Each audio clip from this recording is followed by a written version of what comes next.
ہم انسان دعاؤں کی بڑی ناقدری کرتے ہیں، کیونکہ ہمیں لگتا ہے کہ دعائیں تو اتفاقاً ہی ہماری زندگی کا حصہ بن جاتی ہیں۔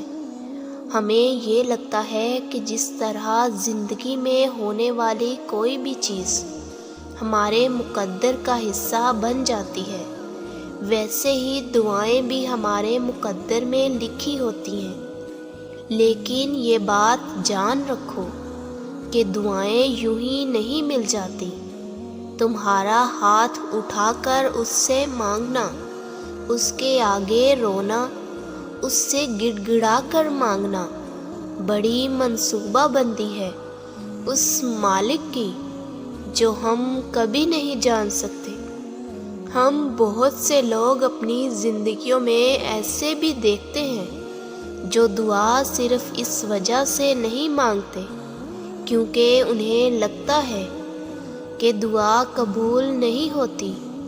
یہ جو دعا مانگنے کی توفیق ہے نا، یہ ہر کسی کے نصیب کا حصہ نہیں بنتی۔ یہ توفیق ہر کسی کو نہیں ملتی۔ جس طرح نیکی کرنے کی توفیق اللہ کی عطا ہے، اسی طرح دعا بھی اللہ کی توفیق ہے۔ دعا کی توفیق ملنا اور ایک ہی دعا کی بار بار توفیق ملنا دونوں ہی الگ الگ چیزیں ہیں۔ جس کی رضا سے مانگ رہے ہو، اس کی رضا یہ بھی ہے کہ وہ تمہیں عطا بھی کرے گا۔